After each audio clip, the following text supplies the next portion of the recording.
Live షోకి తిరిగి స్వాగతం. ఇక అతిథుల పరిచయం శ్రీ సుధాకర్ రెడ్డి గారు, తెలంగాణ శాసనమండలిలో చీఫ్ విప్, టీఆర్ఎస్ సీనియర్ నేత, ప్రముఖ ఉపాధ్యాయ సంఘం ప్రముఖ నేత. శ్రీ గోవిందరెడ్డి గారు, వైఎస్ఆర్ కాంగ్రెస్ పార్టీ సీనియర్ నేత, శాసనమండలి సభ్యులు, గతంలో బద్వేలుకు ప్రాతినిధ్యం వహిస్తున్న శాసనసభ్యులు కూడా. శ్రీ రఘునాథ్ బాబు గారు, ఆంధ్రప్రదేశ్ భారతీయ జనతా పార్టీ సీనియర్ నేత. ఇక డాక్టర్ మల్లురవి గారు, తెలంగాణ కాంగ్రెస్ పార్టీ సీనియర్ నేత, పార్టీ ఉపాధ్యక్షుడు, మాజీ ఎంపీ, అలాగే ఢిల్లీలో అధికార ప్రతినిధిగా కూడా పనిచేశారు. వారు కూడా మనతో చర్చలో పాల్గొంటారు. ఇక నిన్న జరిగినటువంటి ఒక ఆసక్తికరమైన పరిణామం, రుణమాఫీకి సంబంధించి తెలంగాణ కంటే ఏపీలోనే బాగా జరిగాయి, రుణమాఫీ బాగా జరిగిందని అంటూ చంద్రబాబు గారు ఒక స్టేట్మెంట్ ఇచ్చారు. బంగారం మీద వ్యవసాయ రుణాలు ఎందుకు ఇస్తారని చెప్పి బ్యాంకులు వాళ్ళ మీద ఆయన ఫైర్ అవుతున్నారు. పొలాన్ని తాకట్టు పెట్టుకుని రుణాలు ఎందుకు ఇస్తారంటున్నారు, కేవలం పంట రుణాలు మాత్రం ఇవ్వాలంటున్నారు, స్కేల్ ఆఫ్ ఫైనాన్స్ ప్రకారం ఇవ్వాలంటున్నారు. సో ఇది మంచిదా కాదా, ఇది ఎలాంటి పరిణామాలు ఇస్తుంది, రైతు నేతలు కానీ రైతులు కానీ ఎలా ఫీల్ అవుతున్నారు, దీంట్లో ఉన్న మంచి చెడులపైన ముందుగా సుధాకర్ రెడ్డి గారు, తెలంగాణ కంటే ఏపీలోనే మెరుగ్గా జరిగిందంటున్నారు రుణమాఫీ, మీరు ఒప్పుకుంటారా ఒప్పుకోరా? ఈ బంగారం మీద రుణాలు ఇవ్వటాన్ని మీరు సమర్థిస్తారా వద్దంటారా? శ్రీనివాసరావు గారు, తెలంగాణలో రైతులకు ఏ రకంగా రుణమాఫీ చేసినాం అనేటువంటిది మాకు తెలుస్తుంది, చంద్రబాబుకి ఏం తెలుస్తుంది? చంద్రబాబు ఎంతసేపు తెలంగాణ మీద ఆడిపోసుకునే తప్ప ఇంకా ఆయనకు ఉండేటువంటి వేరే దృష్టి లేదు. రెండవది, నెంబర్ 1 ఎట్లా అంటారు, ఎట్లా అంటే నేను అనేది ఏంటంటే పోల్చుకున్నాడు, తెలంగాణతో పోల్చుకునేటువంటి. మేమైతే 2 తెలుగు రాష్ట్రాలు అన్ని రంగాలలో అభివృద్ధి పరచాలనేటువంటి ఆకాంక్ష వెలుగుస్తూ వచ్చినాం. కానీ చంద్రబాబు నాయుడు మాత్రం మా దగ్గర రుణమాఫీ జరగలేనట్టు మేము మొదటి విడతనే మంజూరు చేసినప్పుడు రైతులందరికీ కూడా హామీ పత్రాలు ఇచ్చినాం. అయ్యా, మిమ్మల్ని ఒక్క పైసా కూడా అడగరు, కాబట్టి మేము మీరు హామీ పత్రాలు ఇచ్చారు, వాళ్ళు హామీ పత్రాలు ఇచ్చారు. ఆ హామీ పత్రాలు తీసుకుని బ్యాంకులు అంటున్నారు, వాళ్ళ దగ్గరనే హామీ పత్రాలు ఇస్తే చెల్లవు అని అంటారు. మా దగ్గర ఒక్కొక్క బ్యాంకర్ను కూర్చుండబెట్టి ఏఈని అడ్జస్ట్ చేసి రైతులకు ఆయనకు రీషెడ్యూల్ చెప్పిస్తున్నాం, రెన్యువల్ చేస్తారు. ఇక్కడ బ్యాంకులలో ఒప్పుకుంది, అక్కడ అందుకొరకే మా మీద భరోసా ఉన్నది బ్యాంకర్ ఉన్న విషయం వాస్తవం చెప్తున్నాను. నేనైతే మెదక్ జిల్లాలో స్పష్టంగా బ్యాంకర్ల సమావేశంలో కూర్చోండి ఒక్కొక్క రైతుకు సంబంధించిన పాస్బుక్ తోటి వాళ్ళకి టాలీ చేయించి తదనుగుణంగా వారందరికి కూడా రెన్యువల్ అండ్ రీషెడ్యూల్ చేసినటువంటి ఉదంతాలు చూసిన నేను. కాబట్టి ఎక్కడ కూడా రైతులకు ఇబ్బంది పడేటువంటి ప్రసక్తి రాదు. రెండవ విషయం, మీరు బంగారు అసలు రైతు ఎప్పుడు రుణానికి పోతాడే? తన కష్టం ఉన్నప్పుడు మాత్రమే రుణానికి పోతాడు. రుణానికి పోయినప్పుడు బ్యాంకర్ ఎవరైతున్నారో ఆయనకు ఇట్లయితే ఇస్తానయ్యా లేకపోతే ఏనయ్యా అని చెప్తాడు. తదనుగుణంగా నేను బంగారమైనా పెట్టినా మంచిగా నాకు పంట కాపాడుకునేటువంటి అవకాశం ఉంటుంది అనేటువంటి ఉద్దేశంతో బంగారం పెడతాడు, భూమి కుదువ పెడతాడు, ఏదంటే అది పెట్టేటువంటి రైతు ఆ విధంగా స్వేచ్ఛ ఉండాలి. లేకపోతే రైతు ఎట్లా బతుకుతా? అసలు రైతు అంటే వ్యవసాయం చేస్తూ బ్యాంకులని బంగారం మీద రుణాలు ఇవ్వద్దని అదే ఆయన ఉద్దేశం ఏమిటంటే బంగారం మీద ఉంటే వ్యాపారస్తులకి ఎక్కువ లాభం చేకూరుతుంది, మొత్తం మాఫీ చేస్తా అనేటువంటి మాట కూడా ఇచ్చిండు. ఆయనే ఒక వైపు ఏమో రుణాలు మాఫీ చేస్తా బంగారం మీద అనేటువంటి మాట చెప్పి ఇవాళ ఇట్లా మాట తిప్పడం అనేటువంటిది మాత్రం సమంజసం కాదు. రైతుల విషయంలో మనం ఎంత చేసినా తక్కువనే. ఎందుకొరకంటే రుణాల మీద ఆంక్షలు పెట్టద్దు, దేని మీద కూడా ఆంక్షలు పెట్టడానికి వీల్లేదు. కాబట్టి వారు మరొకసారి ఆలోచన చేసి ఇచ్చినటువంటి స్టేట్మెంట్ ను ఉపసంహరించుకుంటే బాగుంటుంది అనేటువంటి మా అభిప్రాయం. అంతే, ఉపసంహరించుకోవాలి. తెలంగాణలోనే బెటర్ గా జరిగిందంటే గ్యారంటీ. ఇప్పుడు 3 విడతల మేము ఇచ్చినాము, ఇంకొక విడత ఇచ్చేది ఉన్నది. దాని మీద కూడా ఏ రైతు ఇబ్బంది పడుతున్నట్టుగా ఉదంతాలు అయితే లేవు. మేము 2.5 సంవత్సరాల నుంచి చూస్తున్నాం, ఎక్కడ కూడా రైతు నాకు రుణం వస్తలేదు అనేటువంటి మాట లేదు. కాబట్టి నిజం సార్, మీరు ఎక్కడికంటే నేను కాంగ్రెస్ వాళ్ళు రోజు తిడుతున్నారు. దేవరకొండలో కూడా సబ్ పెట్టి రైతు రుణ భేరి అని పెట్టారు, రణభేరి అని పెట్టారు. ఒకటి శ్రీనివాసరావు గారు, వాళ్ళు నీళ్ళంటే ఇది సరి అయింది కాదంటారు, ప్రాజెక్ట్ అంటే సరి అయింది కాదంటారు, ఉండనియండి. వాళ్ళు ఏదైనా ఒక పథకం దీనివల్ల ప్రయోజనం ఉన్నది అనేటువంటి మాట ఒక్కటి చెప్పమనండి. ప్రజలందరూ అసహించుకునేటట్టుగా చేస్తా అంటే ఎవరేం చేస్తారండి? రైట్.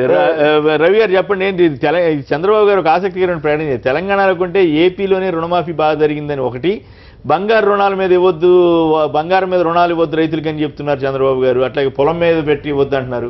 తెలంగాణలో బాగా జరిగింది, ఆయన ఎవరు అట్లా చెప్పడానికి అని మీరు అంటున్నారు. మీరు విన్నారు కదా, దేని మీద మీ కామెంట్? ఒకటి రవి గారు మాట్లాడేదానికన్నా ముందు మేము ఇచ్చింది ఏమిటంటే హామీ 1 లక్ష రూపు ఉండేటువంటి రుణాలు మాఫీ చేస్తామనే మాట చెప్పి, కానీ చంద్రబాబు నాయుడు అట్లా చెప్పలేదు.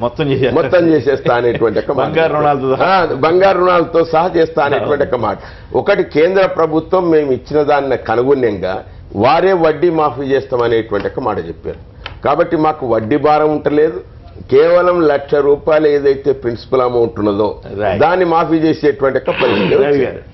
ఈ చంద్రబాబు నాయుడు గారు అక్కడ ఏం చేస్తున్నారు, ఇక్కడ చేస్తున్నారు అనేది పక్కన పెడితే అసలు ఎందుకు పెట్టాలంటున్నానంటే, నేను ఆంధ్రప్రదేశ్కు సంబంధించిన విషయం మీద ఇప్పుడు నేను చర్చ చేయటం కూడా తెలంగాణ గురించి ఇక్కడ రైతులు అసలు నాకు అప్పు రాలేదు, నాకేం ఇబ్బంది లేదని చెప్తున్నారని సుధాకర్ రెడ్డి గారు ఎమ్మెల్సీ రెండోసారి ఇప్పుడు చీఫ్ విప్ గా వచ్చారు. అంత బాధ్యత కలిగినటువంటి వ్యక్తి ఈ మాట చెప్తే మరి నేనేం చేయాలి? ఆయన మహబూబ్నగర్ జిల్లాలో వారు పోదాం పదంటే నేను వస్తాను, వారు కూడా వస్తే రైతులు బ్యాంకుల చుట్టూ తిరిగి 1 లక్ష రూపాయల అప్పులు మాఫీ చేస్తానని చెప్పి 4 కిస్తీలు చేసి 3 కిస్తీల్లో 2 కిస్తీలు ఇచ్చి 3వ దాంట్లో 50% ఇచ్చి తక్కింది బ్యాంకులో పడలేదని మళ్ళీ లోన్లు ఆ 3వ కిస్తీది కూడా మొత్తం పడితేనే క్రాప్ లోన్ ఇస్తున్నారు. దానికి సీజన్ వచ్చింది, పంటలు వేశారు, వాళ్ళు మళ్ళీ ప్రైవేట్ అప్పుల్లో తెచ్చుకొని వచ్చి వడ్డీల ద్వారా వేశారు. ఇప్పుడు వర్షాలు ఈ మధ్య కాలంలో వస్తున్నాయి కానీ అంతకుముందు రాకపోవటం వల్ల వేసిన పంటలు మరి మొక్క కంప్లీట్గా ఎండిపోయి ఆ కంకులు రాని పరిస్థితి ఏర్పడింది.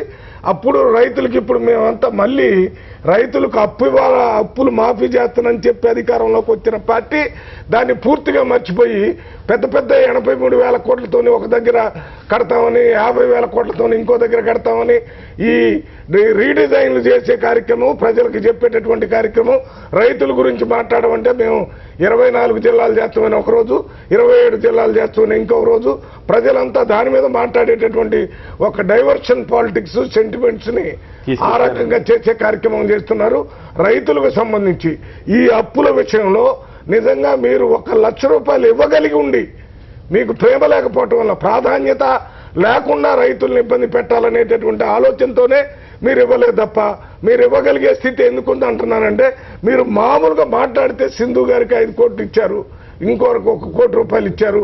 ఎవరికి ఇచ్చినా కానీ మన దేశాన్ని గౌరవాన్ని నిలబెట్టినటువంటి వ్యక్తికి మీరు ఇచ్చే దాంట్లో మనం ఉన్న స్తోమతను బట్టి ఇచ్చుకోవటం ఉంటుంది. ఏదైనా మన స్తోమత అంటే మన ఇల్లుని, మన పొలాన్ని అంతా తాకట్టు పెట్టో అమ్మే ఇవ్వలేము ఎవరికైనా దానం చేసినప్పుడు. మన జేబులో ఉన్నది మొత్తం, మన దగ్గర ఉన్నది అంతా ఇచ్చేసినా పర్లేదు. ఇవాళ రైతులు ఆత్మహత్యలు చేసుకొని ఈ ఇబ్బందులు పడే పరిస్థితి ఉంటే మీరు ఇవాళ ఏం చేస్తున్నారు? 1.5 రిజర్వాయర్ కట్టాలంటే మల్లన్న సాగర్ దగ్గర 50 టీఎంసీలు కట్టాలని చెప్పి మేమే ఏదో చరిత్రలో పెద్ద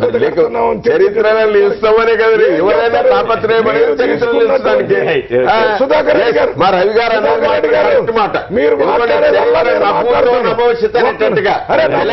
ప్రాంతంలో 100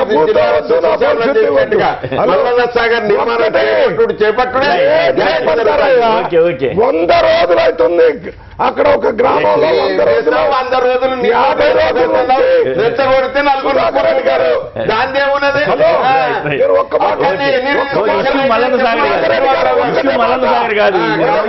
144 సెక్షన్ పెట్టి 50 రోజులు ఉంచినటువంటి ఘనత మీరు ఉద్యమం చేసేటప్పుడు మేము ఎప్పుడైనా 144 సెక్షన్ గ్రామాల్లో పెట్టారా? 6 నెలలు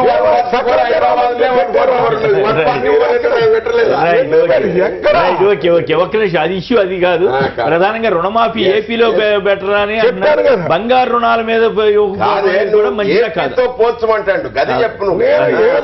ఏపీలో కూడా రైతులు ఇబ్బంది పడుతున్నట్టుగా మనం పేపర్లో న్యూస్ లో చూస్తున్నాం. అక్కడ కూడా దానికి కొంచెం ఇబ్బంది. ఏపీలో బాగుందని చెప్పలేరు, ఇక్కడ బాగుందని చెప్పలేరు. ఇక్కడ బాగాలేదు, అది అట్లా చెప్పండి. రైతులు ఎక్కడైనా బాధపడుతున్నారు.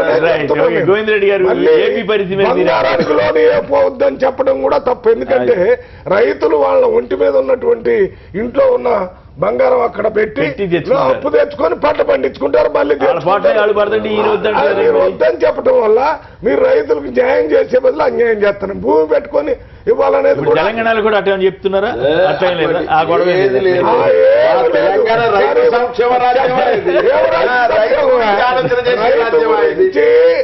ఇక్కడ కూడా సర్వశక్తులు ఒడ్డుతున్నటువంటి రాష్ట్రం రైతుని పట్టించుకోకుండా గాలికి వదిలేసిన ప్రభుత్వం తెలంగాణని మేము చెప్తూనే ఉన్నాం. అక్కడ కూడా అదే జరుగుతుంది. రైట్. ఓకే, గోవింద్ రెడ్డి గారు ఏంటి అసలు వాస్తవ పరిస్థితి ఏంటి? మీరు కేఎస్ గారు,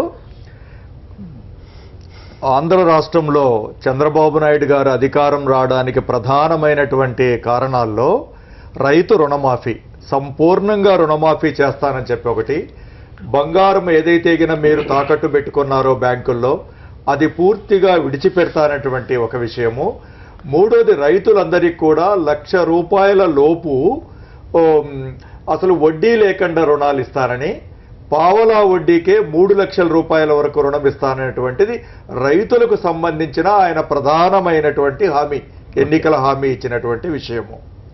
కానీ అధికారంలోకి వచ్చిన తర్వాత కేవలం 8-9 వేల కోట్ల రూపాయలకు మాత్రమే రుణమాఫీ చేసి ఆల్రెడీ 2.5 సంవత్సరం అయిపోతా ఉంది. నిజానికి ఉండేది 80,000-90 వేల కోట్ల రూపాయలకు పైగా ఉంటాయి. దాంట్లో కనీసం 40-45 వేల కోట్ల రూపాయలకు బంగారం పెట్టుకునే రుణం తీసుకున్నటువంటి విషయము, పావలా వడ్డీకి కానీ రుణం లేకుండా వడ్డీ లేకుండా రుణాలు కానీ జరగనటువంటి పరిస్థితుల్లో వ్యవసాయము సంపూర్ణంగా సంక్షోభంలో పడినటువంటి పరిస్థితి.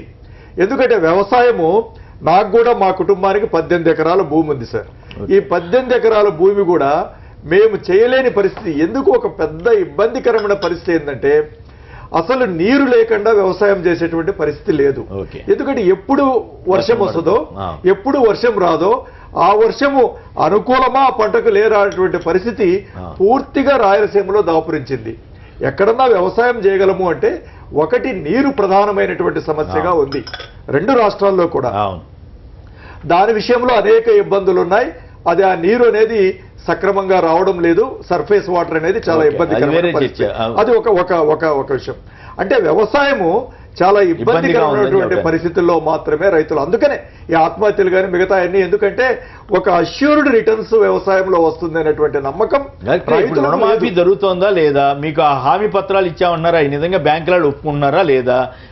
బంగారం మీద రుణం ఇవ్వద్దు అంటున్నాడు బ్యాంకులని, మరి అది కరెక్టా కాదా? అది ఎంత ఇప్పుడు రైతులకు ఏమైనా ఉంటుంది అంటే, ఇప్పుడు వాళ్ళకి ఏదైనా ఒక అష్యూరెన్స్ ఉంటుందంటే, వ్యవసాయదారులందరూ కూడా ఒక తులమో 2 తులాలు అంటాం మనం మామూలుగా మాట్లాడే బంగారాన్ని, కాసులనే, లేకంటే రాయలసీమలో తులాలు అంటాం.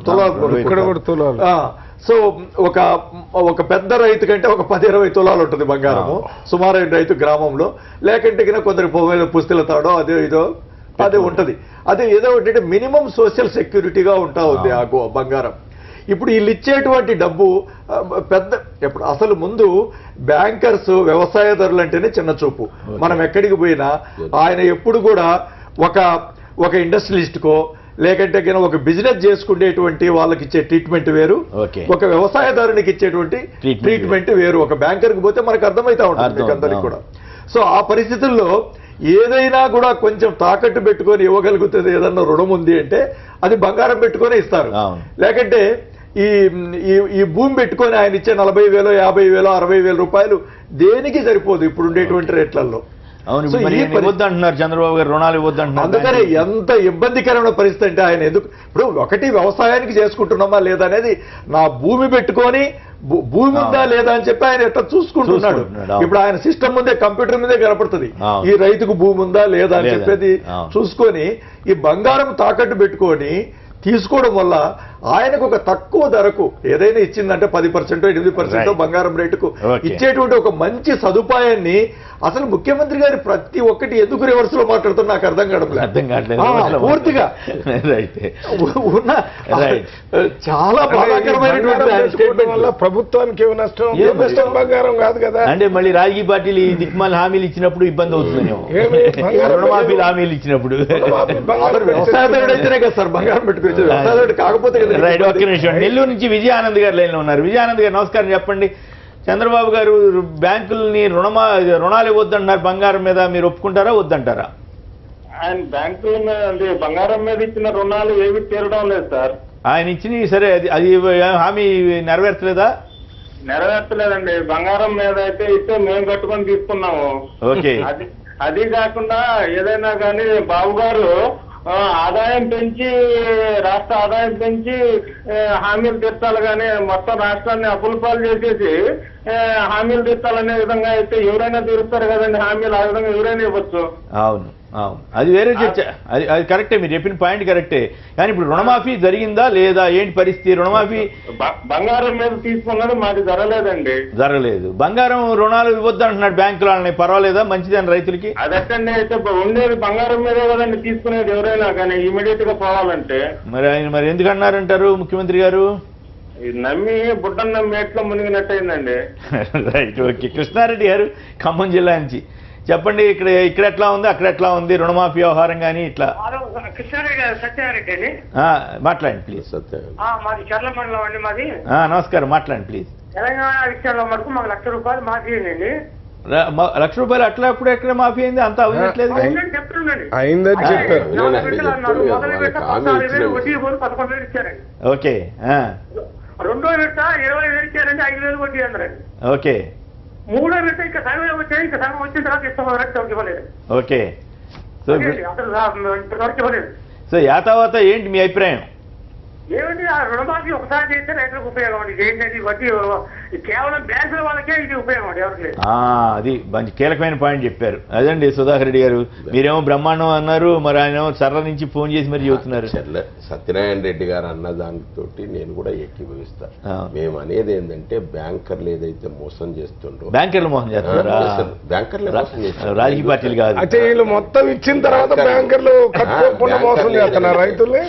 కేంద్ర ప్రభుత్వం ఒకటే విషయం శ్రీనివాసరావు స్పష్టంగా రవి గారు ఇక్కడ మనకు కాదు.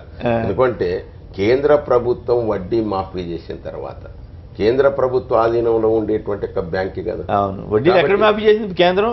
మాఫీ లక్షలోపు ఉండేదానికి మాఫీ చేసి ఎక్కడ ఉన్నది ఎక్కడ మాఫీ చేసిందో బ్యాంకులు పోయి అడగండి. అదే మామూలుగా సకాలంలో రుణాలు కట్టే వాళ్ళకి ఇచ్చే వడ్డీ మాఫీ మామూలుగానే ఉంటుంది. కేసీఆర్ గారు బ్యాంకు పోయి అడిగిన రైతులు మొత్తుకుంటున్నారు. మొత్తం కట్టిన దాంట్లో సగం. ఈ రెండు రాష్ట్రాల్లో ఈ రుణమాఫీ అంత గందరగోళంగా మారింది. లక్షలోపు వాళ్ళు అంగీకరింపజేసి ఆ వడ్డీ ఏదైతే వాళ్ళకి వాళ్ళ దగ్గర నుంచి వస్తుంది మళ్ళీ తిరిగి వాళ్ళ ఖాతాలో జమ చేస్తారు. దేశం అంతా వస్తుంది కదా వడ్డీ మాఫీ. లక్షలోపు ఉండేటువంటి దానికి వడ్డీ మాఫీ అనేటువంటి స్పష్టంగా సకాలంలో వస్తే వచ్చే లక్షలోపు ఉండేటువంటి వాళ్ళు ఎవరైతే సకాలంలో కడతారో వాళ్ళదే మాఫీ. ఈ అప్పు మీద వడ్డీ తీసుకుంటున్నారా లేదా బ్యాంకు? ఇప్పుడు చెప్పాడు కదా సత్యనారాయణ రెడ్డి గారు స్వయంగా చెప్పండి. నాకు 5,000 ఖర్చు అయింది. అదే అట్లా కట్ అయిన దాన్ని మళ్ళా తిరిగి వాళ్ళ బాలు నాయకు, గోపి నాయకు అందరు చెప్తూనే ఉన్నారు వాళ్ళ అప్పులకంతా వడ్డీ. ఇప్పుడు ఎక్కడనైతే బ్యాంకర్లతోటి ప్రతి 3 నెలలకు ఒకసారి శాసనసభ్యులు మంత్రులతో సమావేశం జరుగుతుంది. ఆ సమావేశంలోనే రైతులకు సంబంధించింది ఏ ఏ మండలానికి సంబంధించి ఈ మీటింగ్ రాంబాబు గారు all India bank employees federation అధ్యక్షులు వారి లైన్ లో ఉన్నారు. రాంబాబు గారు నమస్కారం. రాంబాబు గారు నమస్కారం అండి. హలో నమస్కారం అండి, బాగున్నారా? ఇప్పుడు చెప్పండి, నిజంగానే రైతులకి బ్యాంకులు బంగారం తాకట్టు పెట్టుకుని రుణాలు ఇవ్వద్దని చంద్రబాబు గారు అంటున్నారు, పొలాలు తాకట్టు పెట్టుకుని ఇవ్వద్దు అంటున్నారు, అది మంచిదేనా? రుణమాఫీ అక్కడ హామీ పత్రాలు ఇచ్చారు కానీ బ్యాంకుల వాళ్ళు ఏమో తీసుకోవట్లేదని నాతో చాలా మంది రైతు ప్రముఖులు కానీ వాళ్ళు కానీ చెప్తున్నారు. వాస్తవ పరిస్థితి ఏమిటి? ఇప్పుడు ఇవన్నీ స్టేట్ లెవెల్ బ్యాంకర్స్ కమిటీ ఏవైతే ఉంటాయో ఈ రిజర్వ్ బ్యాంక్ ఆధ్వర్యంలో కేంద్ర ప్రభుత్వ ఆధ్వర్యంలో నడిచేటటువంటి కమిటీలు ఇవన్నీ కూడా. అవును, అయితే వేరియస్ స్టేట్స్ గవర్నమెంట్స్ తో కోఆర్డినేట్ చేసుకోవాలి కాబట్టి అగ్రికల్చర్ యాక్టివిటీ కానీ మరొక పర్పస్ లో కానీ ఇవి స్టేట్ లెవెల్ బ్యాంకర్స్ కమిటీని చైర్మన్ చీఫ్ మినిస్టర్స్ కూడా వాళ్ళని గైడ్ చేస్తుంటారు. అంతేగాని వీళ్ళు ఇచ్చినటువంటి స్టేట్స్ ఇచ్చినటువంటి డైరెక్షన్స్ కానీ లేకపోతే వాళ్ళు ఇచ్చేటటువంటి సూచనలు కానీ ఇంప్లిమెంట్ చేయాల్సినటువంటి అవసరం ఫస్ట్ స్టేట్ లెవెల్ బ్యాంకర్స్ కమిటీకి లేదు. మరి లేకపోతే నిన్న సీఎం గారు ఫైర్ అయ్యారు, బ్యాంకర్ల పట్ల అసంతృప్తి వ్యక్తం చేశారు, రైతులు సరిగ్గా ఇవ్వట్లేదని కూడా అన్నారు. చోట అదే ఉంది. ఇవన్నీ గ్యాలరీ కోసం చేసేటటువంటివండి. అంటే గ్యాలరీ కోసం, ప్రజల కోసం. ఇప్పుడు ఫస్ట్ ఆఫ్ ఆల్ దీంట్లో వారు చేసినటువంటి ఎన్నికల హామీలు ఏవైతే ఉన్నాయో అవి కేంద్ర ప్రభుత్వం ఇచ్చినటువంటి హామీలతో ఒకసారి కనుక మనం కంపేర్ చేస్తే సెకండ్ యూపీఏ గవర్నమెంట్ ఉన్నప్పుడు 66,000 కోట్ల రూపాయలు వాళ్ళు ఎప్పుడైతే రుణమాఫీ కింద డిక్లేర్ చేశారో ఎట్ వన్ గో 66,000 కోట్ల రూపాయలు వాళ్ళు ట్రాన్స్ఫర్ చేసేసుకున్నారు, అయిపోయింది. అప్పుడు ఇంకా మీకు రైతులకు ఏ సమస్య లేకుండా అవి రుణాలు ఇవ్వటం మొదలుపెట్టారు. వీళ్ళు అట్లా చేయలేదు. వీళ్ళు విడతల వారీగా 25% ఇవ్వటం వల్ల ఇప్పుడు రైతులకి 100% మళ్ళీ రెన్యువల్ చేసేటటువంటి అవకాశం బ్యాంకులకి లేదు. ఎంత మేరకైతే పే చేసినారో అంత మేరకు మాత్రమే రెన్యూ చేస్తున్నారు. ఇది రిజర్వ్ బ్యాంక్ గైడ్ లైన్. ఈ మొత్తం ప్రాసెస్ లో ఆర్బీఐ కానీ కేంద్ర ప్రభుత్వం కానీ పక్కన జరిగిపోయినారు, మాకు సంబంధం లేదు అని. ఇప్పుడు రుణాలు ఏదైతే వీళ్ళు మాఫీ చేశారో, హామీ ఇచ్చారో దాన్ని ఎట్ వన్ గో పే చేయకుండా విడతల వారీగా పే చేస్తూ ఈ సూచనలు మీరు ఇవ్వకండి అని వారు చెప్పినా ఇవ్వకపోయే ప్రశ్నే లేదు. అంతేనా సరే అగ్రికల్చర్ పర్పస్ కాదుగా, మరి అక్కడ అధికార పక్షం కదా. ఇప్పుడు కేంద్ర ప్రభుత్వంలో భాగస్వామి చంద్రబాబు గారు ఫైర్ అయితే మొత్తం అంతా భయపడతారు కదా బ్యాంకర్లు. అట్లా భయపడే ప్రశ్నే లేదండి. అది భయపడినట్టు నటిస్తారా? అట్లయితే భయపడినట్టు నటిస్తారా? నటించడం కూడా లేదంటండి కదా మాట్లాడినా. ఓకే, బట్ ఫీల్డ్ లోకి వచ్చేటప్పటికి ఇంప్లిమెంట్ చేసే ప్రాసెస్ లేవు. ఎందుకంటే ఇవన్నీ కూడా బోర్డ్స్ లో రిజర్వ్ బ్యాంక్ నామినీ అక్కడ కూర్చున్నప్పుడు బోర్డ్స్ చేసుకునేటటువంటి పాలసీస్ ఇవన్నీ కూడా. కానీ మరి నేను మొన్న ఒక మాట అన్నారు, రైతులకు రుణాలు ఇవ్వడంలో సహకరించాలి, మీరు మమ్మల్ని అర్థం చేసుకోవాలి, బ్యాంకులను అర్థం చేసుకోవాలి, మా రుణమాఫీని అర్థం చేసుకోవాలి అంటున్నారు కదా వారు. మరి అర్థం చేసుకోండి, రిజర్వ్ బ్యాంక్ గైడ్ లైన్ రావాలి కదండి. రిజర్వ్ బ్యాంక్ గైడ్ లైన్ సూచనల ప్రకారం మాత్రమే బోర్డ్స్ లో నిర్ణయం తీసుకుంటారు. 29 ఇన్ని రాష్ట్రాల్లో ఏ ఒక్క రాష్ట్రం కూడా ఈ సమస్యని క్రియేట్ చేయలేదు. ఇక్కడ ఉన్నటువంటి 2 రాష్ట్రాల్లోనే వచ్చింది ఈ సమస్య. వచ్చినప్పుడు ఈ సమస్యని ఆర్బీఐ ద్వారా ట్యాకిల్ చేయాలి తప్పిస్తే రాష్ట్రాల్లో మేము ఉన్నాం కాబట్టి మీరు ఏమన్నా కూడా ఇచ్చేటటువంటి పరిస్థితి లేదు. Reserve bank guide line clear గా చెప్తోంది. ఎప్పుడైతే ఆ రుణాన్ని మొత్తానిగా రీపే చేశారో అప్పుడు మాత్రమే దాన్ని రెన్యూ చేయాలండి. సో ఇప్పుడు రైతులకేం పెద్ద గిట్టుబాటు అవట్లేదు, బ్యాంకర్లకి మాత్రమే ఉపయోగపడుతుంది అంటున్నారు కొందరు. బ్యాంకర్స్ కి ఉపయోగం కాదండి. అంటే వాళ్ళు గవర్నమెంట్ ఇచ్చే 10% మొత్తం బ్యాంకులు కడుతున్నారు, మళ్ళీ మీరు కట్టండి అంటున్నారు వాళ్ళు. మరి ఇవన్నీ ప్రజల నుంచి సేకరించిన డిపాజిట్ కదా, వారికి కరెక్ట్ కదా, అవన్నీ వాళ్ళకి తిరిగి రీపే చేయాలి కదా. ఈ సమస్య వాళ్ళకి కాదు కదా కావాల్సింది. మరి ఇంత పెద్ద నాయకులకు తెలియదు ఆ విషయం. ఎందుకు తెలియదండి? ఎన్నికల హామీల్లో చంద్రబాబు గారు దిట్టే కదా హామీలు ఇవ్వడం, దాన్ని వైలేట్ చేయడం అనేది. ఇప్పుడు కేంద్ర రఘునాథ్ బాబు గారు ఒక ప్రశ్న, 1 లక్ష రూపాయల లోనికి ఇంట్రెస్ట్ వేవ్ చేస్తానని సెంట్రల్ గవర్నమెంట్ చెప్పి కట్టలేదని సుధాకర్ రెడ్డి గారు అంటున్నారు. దాని మీద వారు కేంద్ర సెంట్రల్ గవర్నమెంట్ ఏమైనా వడ్డీ రుణాలు మాఫీ చేసింది, వడ్డీలు మాఫీ చేసినట్టు ఎక్కడన్నా మీకు సమాచారం ఉందండి? ఉందండి. వాళ్ళు 4% వాళ్ళు భరిస్తారు. అది మామూలుగా రెగ్యులర్ గా ఉండేదే కదా. అది సకాలంలో కట్టే వాళ్ళకి రిబేట్ ఇచ్చే రూపాయల లోపు రుణాలన్నింటినీ కూడా రాష్ట్ర ప్రభుత్వం కేంద్ర ప్రభుత్వం ఇవన్నీ మాఫీ చేసే రెగ్యులర్ గా జరిగే అది దేశవ్యాప్తంగా ఉండేది. అది వడ్డీ మాఫీ, అది అంతేగాని మొత్తం వడ్డీ మాఫీ కాదు కదా. మొత్తం కాదండి, లక్షలోపు ఎవరైతే లక్షలోపు కాదు, 4% సకాలంలో కట్టే వాళ్ళకి మాఫీ రిబేట్ ఇస్తారు. ఇప్పుడు ఉండేది అది. కేసీఆర్ గారు మీరు అడిగిన 2 విషయాల్లో, ఒకటి తెలంగాణతో ఆంధ్ర కంపారిజన్, రెండోది బంగారు రుణాల మీద. ముందు బంగారు రుణాల మీద చెబుతాను. బంగారు రుణాలు విషయంలో మొన్నటిదాకా రీసెంట్ వరకు అదేలే దాని recent what ever it is దాని మీద జరిగినటువంటి వాస్తవ విషయం ఏంటంటే, 1 ఎకరం ఉన్నా లేకపోయినా ఏదో కాగితం, ఒక పాస్బుక్ చిన్న దాని మీద 3 లక్షల లిమిట్ ఉంది. ఆ 3 లక్షలు తీసేసుకోవటం గోల్డ్ పెట్టుకునే. కానీ ఎకరానికి 3 లక్షలు దానికి అవసరమా? అది ఏ బ్యాంకర్ చూసేవాడు కాదు. వాళ్ళకేంటి, వాళ్ళ టార్గెట్ అయిపోతుంది. వ్యవసాయానికి ఇంత ఇచ్చామని చెప్పుకోవాలి కాబట్టి దాన్ని ఎంకరేజ్ చేసేవాడు. సేఫ్ రిటర్న్, పైగా దీని మీద వచ్చే సబ్సిడీలన్నీ వాళ్ళు భరించాలి. సో చివరికి 4%కి 1 ఎకరం పెట్టుకుని, అది కూడా పెట్టాం పాస్బుక్ నకలు ఇచ్చి 3 లక్షలు చాలా మంది తెచ్చేసుకున్నారు. ఇంకోటి ఈ బ్యాంకులో పెట్టి అదే పేరు మీద ఇంకో బ్యాంకులో కూడా పెట్టారు. గతంలో జరిగినాయి. ఇటువంటి వాటిని మోసగాళ్ళ కింద రైతులు కాదు, బిజినెస్ పీపులే. మరి ఎవరు? ఎన్ని బిజినెస్ పీపులే. వాళ్ళకి వాళ్ళకి పొలం ఉంటుంది కదండి. అవును పొలం, అవునండి, వాడు రైతు పొలం ఉందా? రైతు వాడి పొలం కానీ- తెచ్చుకుంటాడు తెచ్చుకుంటాడు కానీ మీకేం నష్టం మధ్యలో? ఎకరానికి- వాళ్ళు వ్యాపారం వాళ్ళు జరిగి చేసుకుంటున్నారు కదా, ఇద్దరు కూడా పరస్పరం. ఎకరానికి 2 బ్యాంకుల్లో 6 లక్షలు. అది మోసం చేస్తే కేసు పెట్టండి, అది వేరే విషయం. కాబట్టి వాడు పే చేస్తాడు. ఉండండి. ఆ? కాబట్టి రెగ్యులేట్ చేయండి. అదే చెప్పబోతున్నా. కాబట్టి ఈ రుణం ఇవ్వడం అనేది దుర్వినియోగం. వ్యవసాయ రుణాలు అది ఎవరు చెప్పాలి? దుర్వినియోగం అయినాయి. అవును. అయితే దీన్ని ఎలా కట్టడి చేయాలి? ఆల్రెడీ డిజిటల్ ఇండియాతో ఇప్పుడు ఈ ఆన్లైన్ వచ్చేసిన తర్వాత ఏ బ్యాంకులో ఎవరు ఎక్కడ రుణం తీసుకున్నా దాని ఆధార్ లింక్తో లెక్క వచ్చేస్తుంది. కాబట్టి భవిష్యత్తులో ఇది అంత తేలిక కూడా కాదు. ఓకే, కాదు. దానికి ఒకవేళ నిజంగా వ్యవసాయ రుణం తీసుకున్న ఈ సహకార బ్యాంక్ కూడా ఆన్లైన్ అయిపోతే, ఇంకా అవలా అయిపోతే ఈ నేషనలైజ్డ్ బ్యాంక్తో కూడా చూసేసుకోవచ్చు. ఆ రకంగా ఈ దుర్వినియోగాన్ని ఆపొచ్చు. దీనిలో 2 నష్టాలు. ఒకటి, బ్యాంకర్లు నా టార్గెట్ అయిపోయిందని చెప్పి నిజమైన అరువుడికి ఇవ్వట్లా, ఓకే, అదొక నష్టం జరుగుతుంది. రెండవది, ఈ రాష్ట్ర ప్రభుత్వం కేంద్ర ప్రభుత్వం ఈ వడ్డీ సబ్సిడీ వాళ్ళు భరిస్తున్నారు, ఈ 4%, 3%.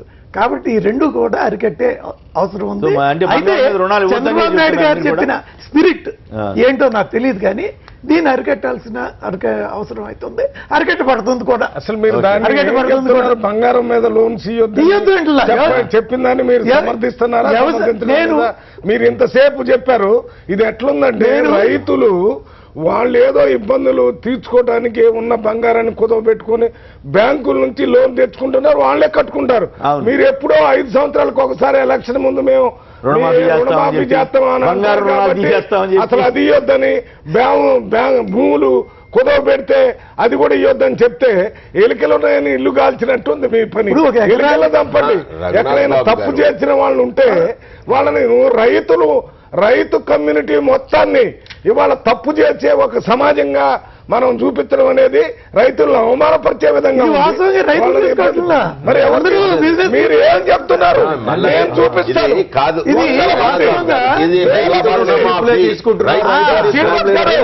చాలా రైతులు లేకపోతే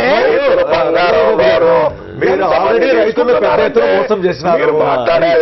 రైతులు సరే, ఇప్పుడు నేనే ఉంటా ఆ 100 కోటుకోకుండా మరి 100 కోట్లు ఎవరు ఆపాలి? అది చెప్పేది మొత్తం రైతులందరినీ మోసానికి తిరిగిస్తున్నారా? రైతులు ఎవరికి బంగారు రుణాలు ఇవ్వద్దన్నటువంటి చంద్రబాబు గారి ప్రకటనతో మీరు ఏకీపిస్తారా? నేను ఒకటి చెప్తానండి. 1973లో మా తల్లి గారు నాకు బంగారం ఇస్తే నేనే చదువుకున్నాను కాబట్టి అప్పట్లో బ్యాంక్ వెళ్తే 300 రూపాయలు ఇచ్చారు. 300 కోసం 3 గంటలు కూర్చోవాల్సి వచ్చింది ఆ రోజున. అది ఇప్పుడు మీరు చెప్తున్నారు ప్రకారం మేము రైతు కోసం కాదు వడ్డీ వ్యాపారం కోసం చెబితే నేనేం చేయాలా? మామూలు వాళ్ళు కొంతమంది చేస్తే చేయండి, కానీ దుర్మార్గమైనటువంటి ఆరోపణ చేస్తున్నారు మీరు. అది కొంతమంది మోసం చేస్తే వాళ్ళని కంట్రోల్ చేయండి, అంతేగాని బంగారం తీసుకెళ్లి వ్యవసాయం లక్షల మంది అప్పులు తీసుకున్నారు. ఎవరు అడిగాడు బంగారం రుణమాఫీ చేయమని అడిగాడు? ఈ రోజు కూడా బ్యాంకర్లు 3 లక్షలు కాదు 10 లక్షలు 20 లక్షలు ఎంతైనా ఇస్తారు. ఇవ్వద్దని చెప్పండి. కానీ ఎక్కడ ఇస్తారు? అగ్రికల్చర్ కింద కాదు.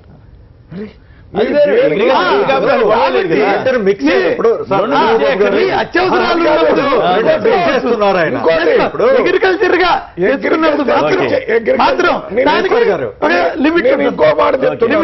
అగ్రికల్చర్ లోన్ తెచ్చుకొని అత్యవసరంగా కొన్ని పైకి వేరే ఖర్చులు పెట్టుకున్న సందర్భాలు రైతుల్లో ఉన్నాయి. ఎక్కడో ఒకటి ఉంటే రవి గారు ఇండస్ట్రీ మొత్తం ఇండస్ట్రీకే ఖర్చు పెడుతున్నారా? లేదు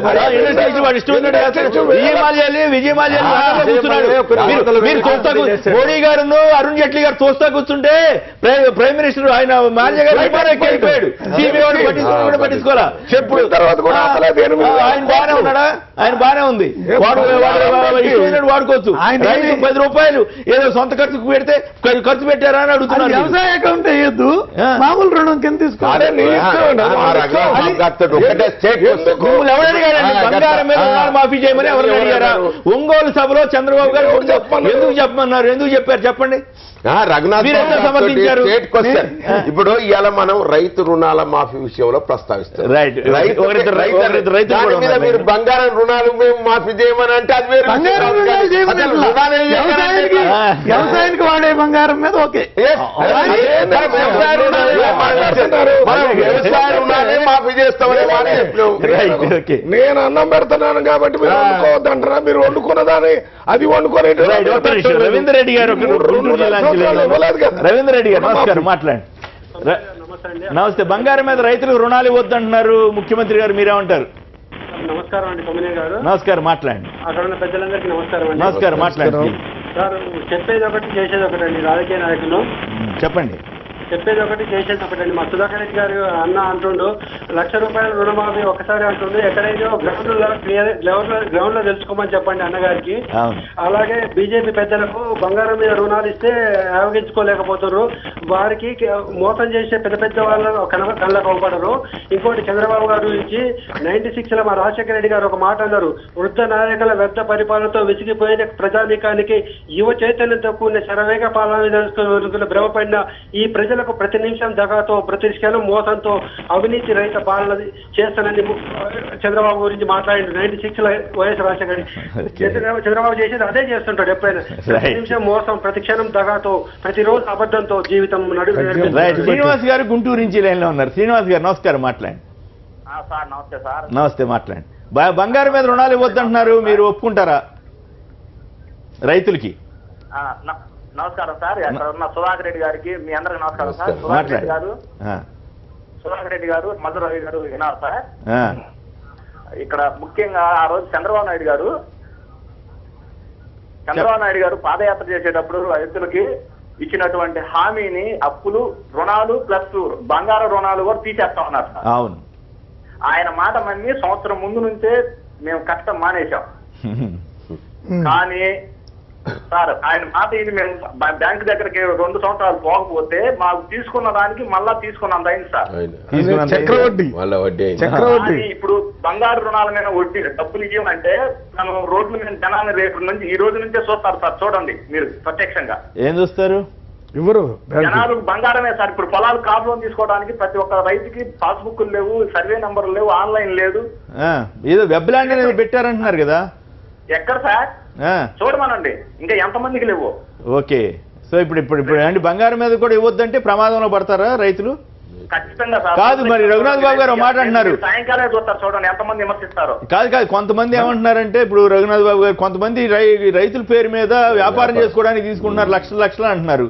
దాని గురించి ఏమంటారు సార్? చిన్న కార్పొరేట్ బ్యాంకుల్లో ఏమైనా జరుగుతుందేమో కానీ చిన్న గ్రామీణ bank, Andhra bank, state bank, ఇక్కడ ఉన్నటువంటి చైతన్య బ్యాంకుల్లో ఖచ్చితంగా 2 లక్షలు 3 లక్షల కంటే తక్కువ ఇస్తున్నారు సార్ రుణాలు. అంటే ఇంకోటి కూడా అంటున్నారు, స్కేల్ ఆఫ్ ఫైనాన్స్ ప్రకారం ఇవ్వండి, మీరు ఇష్టమైనట్టు ఇవ్వమాకండి కూడా చంద్రబాబు గారు చెబుతున్నారు. మీరేమంటారు దాని మీద? స్కేల్ ఆఫ్ ఫైనాన్స్ అంటే ఆ రైతుకు ఉన్నటువంటి 2 ఎకరాలు 3 ఎకరాలు ఉంటే కొంత కౌలు తీసుకొని సాగు చేసుకుంటారు సార్. రైట్. అలాంటప్పుడు ఖచ్చితంగా మంత్రులు గారు మాట్లాడింది ఖచ్చితంగా 100కు 100 చేస్తారు సార్. సుధాకర్ రెడ్డి గారు కొంచెం ఆలోచించి బ్యాంకుల దగ్గర పోయి తనే పోయి. సుధాకర్ రెడ్డి కూడా తెలుసు ఆయన, కాకపోతే ఆయన టీఆర్ఎస్ ఇప్పుడు చీఫ్ విప్ అయిండు, అప్పటి నుంచి వాటి ఎక్కువ సపోర్ట్ చేస్తాడు. ఆయన పోయి జనంలో పోయి కనీసం తన మనుషులను పెట్టి ఎంక్వైరీ చేయించుకోవాలి సార్. శ్రీనివాస్ రెడ్డి గారు, నేను మీతో ఏకీభవిస్తాను. ఎందుకంటే రుణమాఫీ అనేటువంటిది కంప్లీట్ జరగలేదు. అంతేకాకుండా ఎక్కడైతే బ్యాంకర్లకు రైతులకు ఉండేటువంటి ఇబ్బందులన్నిటిని కూడా నేను చూసిన. కానీ దాన్ని ఎప్పటికప్పుడు మదింపు వేస్తానికి సంబంధిత ఈ శాసనసభ్యులు, మంత్రులు బ్యాంకర్లతో సమావేశం పెట్టి రైతులకు ఇబ్బంది లేకుండా చూడవలసినటువంటి ఒక బాధ్యత ఉంటుంది. మొత్తం రుణమాఫీ అయిందని మాత్రం చెప్పలేదు. బ్యాంకర్లు స్టేట్ లెవెల్ కమిటీ వాళ్ళతో నీళ్లతో మాట్లాడటం వల్ల ఏ రకమైన ఉపయోగం డిస్ట్రిక్ట్ లెవెల్లో ఉంటుంది. యూనియన్ డిస్ట్రిక్ట్ టు స్టేట్ కూడా. ఎందుకంటే ఆయన చెప్పారు, రాంబాబు గారు చెప్తున్నారు. బ్యాంకులు మీరేం చెప్పినా ఆర్బీఐ ప్రకారం వెళ్తాం. గైడ్ లైన్స్ ఇచ్చేది ఆర్బీఐ, కేంద్రంలో ఉన్న ఫైనాన్స్ మినిస్టర్, ప్రైమ్ మినిస్టర్. కానీ అట్లా కాదు, అధికార పక్షాన్ని చూసి కూడా కొంత భయపడతారు. మీరు అధికార పక్షం అని అంటానికి లేదు, మాట్లాడడానికి లేదు. నీ మాట విని లోన్ ఇస్తే ఎందుకు ఇచ్చామని ఆర్బీఐ సస్పెండ్ చేస్తే బ్యాంక్ మేనేజర్ ను, రీజనల్ మేనేజర్ ని ఎవరు బాధ్యులు మీకు తెలిసి మాట్లాడాలి మనం. ఎందుకంటే ఒక గైడ్ లైన్స్ ఒక అథారిటీ కింద పనిచేసేటప్పుడు ఆ రూల్స్ కింద పనిచేయాలి. రూల్ తప్పి అది ఓకే. రఘునాథ్ బాబు గారు ఒకటి చెప్పండి, ఇంతకీ ఏపీలో రుణమాఫీ బాగానే జరిగిందా? మీరు ఇచ్చిన గవర్నమెంట్ ఇచ్చిన కాగితాలని బ్యాంకులు హానర్ చేస్తున్నాయా, చేయట్లేదనేది నాతోటి స్వయంగా కొంతమంది రైతులు చెప్పారు. మరి అటువంటి టైంలో నువ్వు నీ రుణం ఇవ్వకుండా, మాఫీ చేయకుండా రైతులకేమో బ్యాంకులు బంగారం మీద రుణం ఇవ్వద్దని చెప్పి ఎట్లా ఈ రకంగా అది రైతుల్ని వేధించడం అవుదా? ఆంధ్రప్రదేశ్లో ప్రభుత్వం ఏం చెబుతుంది, 1,50,000 ఇస్తాం, రుణమాఫీ చేస్తాం, లిమిట్ పెట్టింది. ఆ 1,50,000లో 50,000 లోపు వాళ్ళకి ఏకదం ఒకేసారి. అది కూడా మళ్ళీ స్కేల్ ఆఫ్ ఫైనాన్స్ అని మీరు ఏమైనా ఎలక్షన్ మేనిఫెస్టోలో పెట్టారా? ఏకదం చేసాం. ఎంతమందికి చేసాం? 85%కి చేసాం. 85% అయిపోయింది. వాళ్ళు చెబుతున్నమాట. ఆర్టీఐలో వేసుకుని చూసుకోండి, నీకే వస్తుంది.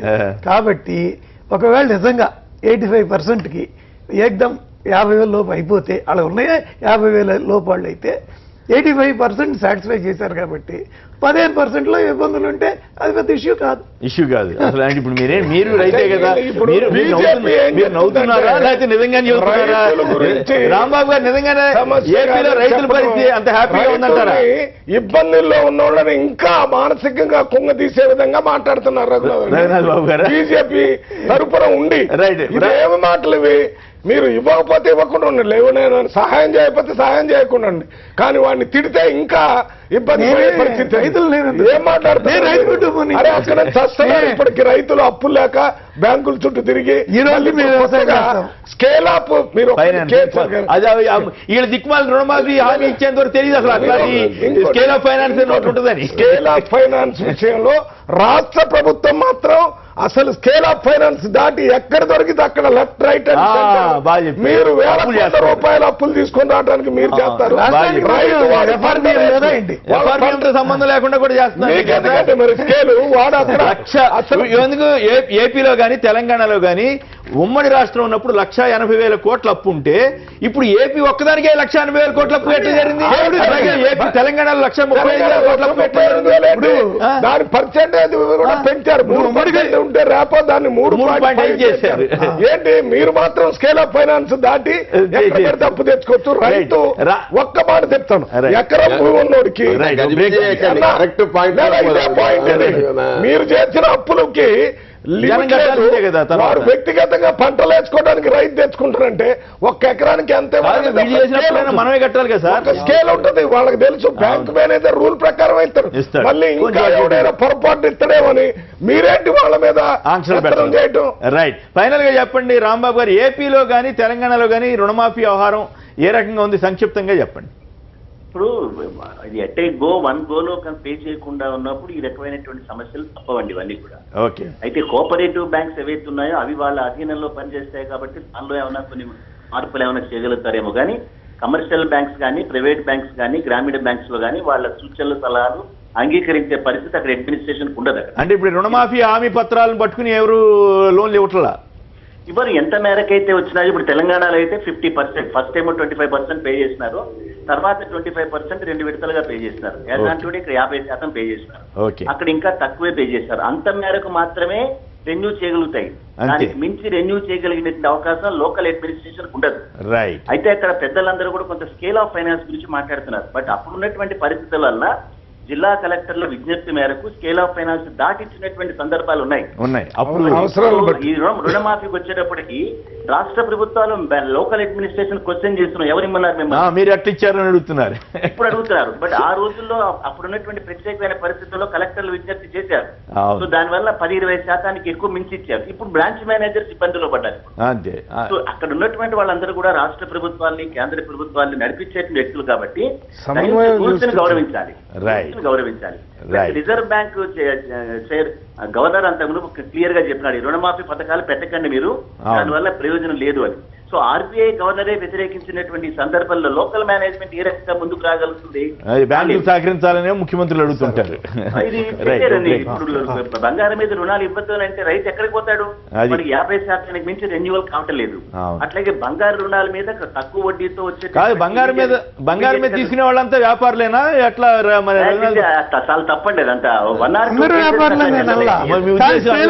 దాటి తీసుకున్నాడు. మరి కలెక్టర్ గారే చెప్పాడు. చెప్పేదా తెలిసే చెప్తున్నాడో తెలియదు. ఆయన రైతు కుటుంబం నుంచి వచ్చారు. మరి ఆయన కుటుంబంలో వాళ్ళకి అవసరం లేదు అవసరం కాబట్టి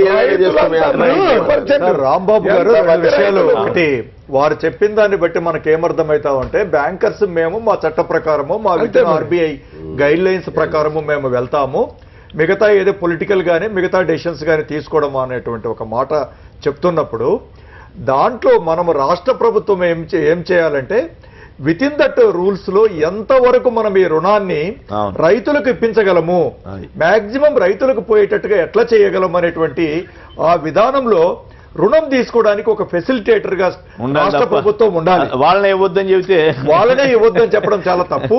ఎవరైనా అట్లాంటిదో ఎక్కడన్నా ఇప్పుడు ఒకరు అన్ని కూడా గ్రామ ప్రాంతాల్లో జరుగుతూ ఉంటాయి. చిన్న చిన్న పెట్టి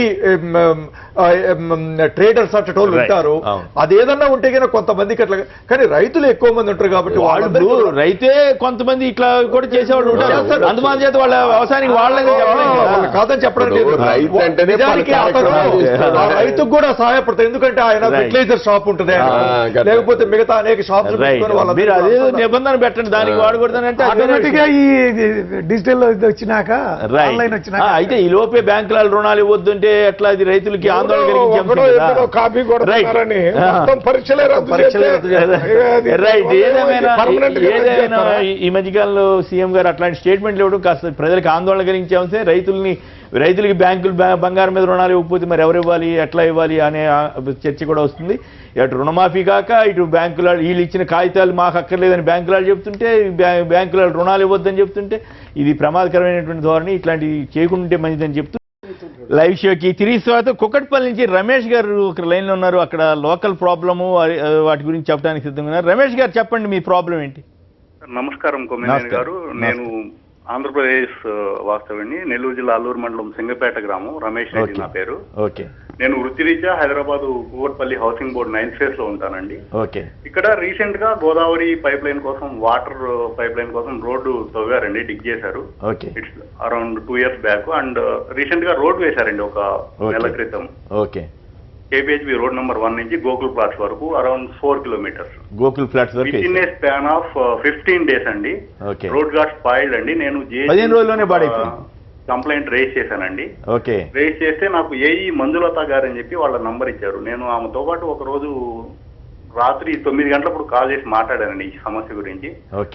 ఆమె చాలా బాధపడ్డారు, ఎందుకంటే ఆ contractor not even a single day ఆ సైట్ వద్దకు రాలేదట. ఇంకా తను ప్రెజర్ కూడా తీసుకొస్తున్నాడంట ఆ మంజులత గారి మీద. అండ్ ఇంకొక ఇష్యూ అండి, ఏఈ రూపాదేవి గారితో మాట్లాడాను, road maintenance issue. And Arun గారు వర్క్ ఇన్స్పెక్టర్. ఈ ముగ్గురు అండి చాలా ప్రాపర్ గా రెస్పాండ్ అయ్యి నాకు చాలా అంటే నా సమస్యకి సొల్యూషన్ చూపించారండి. బట్ ఏఈ మంజులత గారి ఇష్యూ అయితే మాత్రం ఆ కాంట్రాక్టర్ ఎవరైతే ఉన్నారో ఆమె చాలా భయపడుతున్నారు, ఆ లేడీని చాలా భయపెట్టి ఇబ్బందులకు గురి చేస్తున్నారు. మరి ఇప్పుడు మీ రోడ్డు పరిస్థితి ఎట్లా ఉందని చెప్పండి. రోడ్ అయితే చాలా ప్యాథోల్స్ అండి, ఇంకా ఇష్యూ అయితే అలాగే ఉంది. కాలేదండి రోడ్డు. అంటే సొల్యూషన్ ఏంటంటే మీకు మాట్లాడే వరకు సొల్యూషన్ అది కాదని చెప్పి వాళ్ళు కాంట్రాక్టర్ సరిగా చేయలేదు, దాని మీద చర్య తీసుకునే పరిస్థితి కనపడటం లేదు. అదే కదా మీరు చెప్పదలిసింది? అదేనండి. ఏం సార్ మనకు గవర్నమెంట్ ఇట్లా ఎందుకు ఉంటుంది సార్? ఇప్పుడు రామారావు గారు స్పష్టంగా ప్రతి ఒక్కరు కూడా రోడ్ల విషయంలో కేటీఆర్ గారు తప్పకుండా దాన్ని అసంతృప్తి వెలుగుస్తూ ఆ సంబంధిత అధికారులపై ఎప్పటికప్పుడు ఒత్తిడి చేస్తున్నారు. కాబట్టి ఆ చర్యలు తీసుకుంటున్నారు. ఆ చర్యలలో జర పురోగతి ఉన్నది. రమేష్ గారు చెప్పినట్టు కుక్కట్పల్లిలో ఇంపార్టెంట్ అధికారులు ఇక్కడ చాలా మంచిగా పనిచేస్తున్నారు. అధికారులు అయితే బాగానే ఉన్నారు. కాంట్రాక్టర్ల మీద ఒత్తిడి తీసుకొచ్చి అధికారులను కాంట్రాక్టులు ఏ పార్టీ వాళ్ళు? దానికి మీరు సమాధానం ఏ చెప్పండి. పార్టీ అయినా మాకు కాంట్రాక్టులు ఏదైనా పార్టీ వాళ్ళ? కాదు, ఒక విషయం మాత్రం వాస్తవం, కాంట్రాక్టర్లు కంట్రోల్ చేయాల్సింది ప్రభుత్వం. ఆ రోడ్డు ఎందుకంటే అది నేను నివసించేటువంటి ఏరియా, ఆ రోడ్డు కూకటిపల్లి ఏరియాలో ఉంది. నిజానికి ఎప్పుడు ఓపెన్ చేశారు? 2 సంవత్సరాలు అయితా ఉంది. అంటే ప్రభుత్వం ఎంత స్పీడ్ గా పనిచేస్తుందంటే 2.5 సంవత్సరం నుంచి ఆ రోడ్డు అంతా కూడా మామూలుగా డబల్ వే ఉంటే అందరూ ఒక సైడే పోతాడు. ఏ సైడ్ నుంచి మోటార్ సైకిల్ వచ్చి కొట్టురా అనేది చాలా 15 రోజుల్లోనే పాడైపోయింది అన్నారు రోడ్డు. ఆయన రోడ్డు ఇప్పుడు ఈ మధ్య వేసినారు, ఒక నెల కింద పాడైపోయింది అంటారు. అది కరెక్ట్ గా వేయలే. అదంతా కూడా మళ్ళీ ఇప్పుడు వచ్చే వర్షాలకు వాటికేటుకు ఇబ్బందికరమైన అంటే మళ్ళీ చెడిపోయేటువంటి పరిస్థితి. కాబట్టి ఒకటి, మనం ఏదైనా రోడ్డు వర్క్స్ ఎట్లా చేసినప్పుడు మనం ఎన్ని రోజుల్లో ఫెసిలిటీ ఇస్తున్నామా అనేది ఒకటి. 2.5 సంవత్సరం ఒక హైదరాబాద్ సిటీలో అదొక ఇష్యూ. ఎలా ఉంది అనేటువంటిది ఒకటి. దీని మీద కేటీఆర్ గారు ఆయన దృష్టి పెడుతున్నారు అనేటువంటిది మనం ప్రెస్ అవుతున్నాము. కానీ ఇంప్రూవ్మెంట్ చేయాల్సింది సార్ చాలా చాలా చాలా ఉంది హైదరాబాద్ సిటీలో. మాట్లాడతారా? రమేష్ గారు చెప్పండి. రమేష్ గారు కంప్లీట్ చేయండి. ఇంకొక చిన్న సమస్య, ఈ ముగ్గురు ఎవరైతే అధికారులు ఉన్నారో వాళ్ళకి నా ధన్యవాదములు, నా శుభాకాంక్షలు అండి. అండ్ ఇంకొకటి ప్రత్యేక హోదా అండి, రఘునాథ్ బాబు గారికి నాకు ఒక చిన్న క్వశ్చన్ అండి. ఏంటది? మళ్ళీ ప్రత్యేక హోదాకి వెళ్తారు మీరు ఈ సమస్య చెప్తాను, కానీ కంప్లీట్ చేయండి సార్. జిఎస్టీ అనేది భాజపా బీజేపీ అజెండాలోనే ఉందండి, వాళ్ళు ఎలక్షన్స్ ముందు వెళ్ళడానికన్నా ముందు. ఇప్పుడు జిఎస్టీని పెట్టి అడ్డంగా సాగుగా చూపించి ప్రత్యేక హోదా అనేది మనకి ఆంధ్రప్రదేశ్ కి ఇవ్వకుండా భాజపా ప్రభుత్వం అడ్డుపడుతుంది. మోడీ గారికి చంద్రబాబు గారు థ్యాంక్స్ కూడా చెప్పారు కదా రమేష్ గారు. మోడీ గారికి చంద్రబాబు గారు థ్యాంక్స్ కూడా చెప్పేశారు ప్యాకేజ్ ఇచ్చినందుకని. అదే సార్, అందుకనే అడుగుతున్నాను. వెంకయ్య నాయుడు గారు ఆ రోజు అజెండాలో, భాజపా అజెండాలో ప్రత్యేక హోదా ఇష్యూ, జిఎస్టీ ఆల్రెడీ ఉందని తెలిసి కూడా రైట్ రమేష్ రెడ్డి గారికి ఈ కాంట్రాక్టర్ విషయంలోనే ఇబ్బంది ఉందని ముగ్గురు అధికారులు చెప్పారు కాబట్టి కాంట్రాక్టర్స్ విషయాన్ని మినిస్టర్ కేటీఆర్ గారు నిమిషాల్లోనే అన్ని మార్చేస్తారని చెప్పి ఎన్నికల్లో చెప్పారు కదా. ప్రక్షాళన చేయాలంటే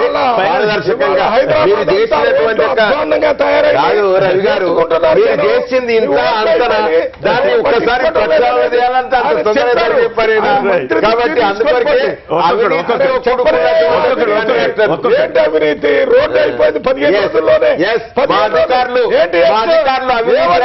ఉండి వారిని నిలదీస్తారు, కాంట్రాక్టర్ కింద పనిచేస్తున్నారా? ఒక్క నిమిషంలో ఆ కాంట్రాక్టర్ నిలబెట్టే శక్తి అధికారులు నిలబెడుతుండు. తప్పకుండా ఆయన జవాబాదారిగా కాంట్రాక్టర్ల మీద రోడ్డు ఎన్ని సంవత్సరాల వరకు కాంట్రాక్టర్లకి సపోర్ట్ చేస్తున్నంత కాలం అధికారులు బిక్కు అయితే కరెక్ట్. ఆయన రమేష్ గారు చెప్పినాడు కీలకమైన పాయింట్ ఏంటంటే కాంట్రాక్టర్లు భయపెడుతున్నారు. ఒత్తిడి తీసుకొచ్చి ఒత్తిడి కేసులు లొంగలేదు కదా రోడ్డు బాగుపడితే కదా. 15 రోజులు ఎట్లా పాడవుతుంది? 15 రోజులు ఎట్లా పాడవుతుంది? ఆయన ఎట్టి పరిస్థితుల్లో ఆయన మాత్రం అంగీకరిస్తలేదు. అంగీకరిస్తలేరంటే దాన్ని చేసాక ఈ ప్రభుత్వం సరే కానీ ఇప్పుడు కాంగ్రెస్ వాళ్ళు కూడా నయీం కేసులో ఇరుక్కున్నారంట. నల్గొండ పొలిటికల్ ప్రదర్శన రాశారు. ఒక్కటి పొలిటికల్ ప్రదర్శన ఎవరాళ్ళు నల్గొండ కేసులో కాంగ్రెస్ టీడీపీఆ టీఆర్ఎస్ ఎవరనేది ఆ సిట్ లోనో లేకపోతే వేసినటువంటి ఇంకా స్పెషల్ లో బయటికి రావాలి. ఎందుకు రావాలంటే ఇది సామాజిక రుగ్మతలో ఇది చాలా పెద్ద ఎత్తున జరిగినటువంటి భయంకరమైన ఒక సబ్జెక్ట్.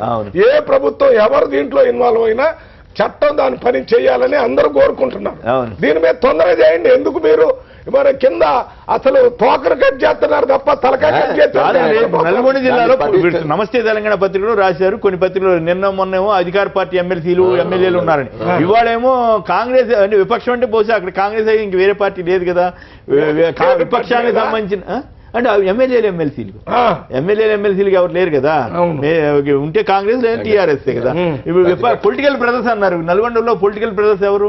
కాంగ్రెస్ పార్టీ నుంచి పొలిటికల్ ప్రెషర్ తెచ్చి టీఆర్ఎస్ బ్రదర్స్ రాజకీయ సోదరులు ఉన్నారని నమస్తే తెలంగాణ వాళ్ళు రాశారు. ఇక నమస్తే తెలంగాణలో కొన్ని వార్తలు ఎట్టొస్తున్నాయంటే మొన్న మా కలెక్టర్ మీద రాశారు. మీకు చెప్తున్నాను, కలెక్టర్ నల్గొండ జిల్లాకి చెందిన పొలిటికల్ బ్రదర్స్ నయీం వాడుకున్నారు. మా కలెక్టర్ మీద టీఆర్ఎస్ పార్టీకి సంబంధించి సంబంధించిన నమస్తే తెలంగాణ ఫస్ట్ పేజీలో 2 సంవత్సరాలు అయింది, ఎంతవరకు ఆఫీస్కి రాలేదు, ఎవరైనా వస్తే వాళ్ళతో రిప్రజెంటేషన్ తీసుకోవడం లేదు, పని చేయటం లేదు.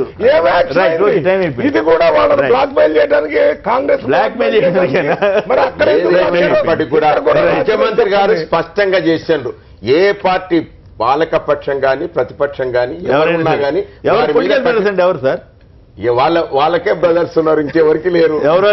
వాళ్ళిద్దరు సుధాకర్ రెడ్డి గారు, గోవింద్ రెడ్డి గారు, రఘునాథ్ బాబు గారు, డాక్టర్ మల్లిరవి గారు, రాంబాబు గారు, రమేష్ గారు పలువురు మాట్లాడారు. అందరికి కూడా ధన్యవాదాలు. ఇది నేటి వార్తా విశ్లేషణ కార్యక్రమం. నమస్కారం.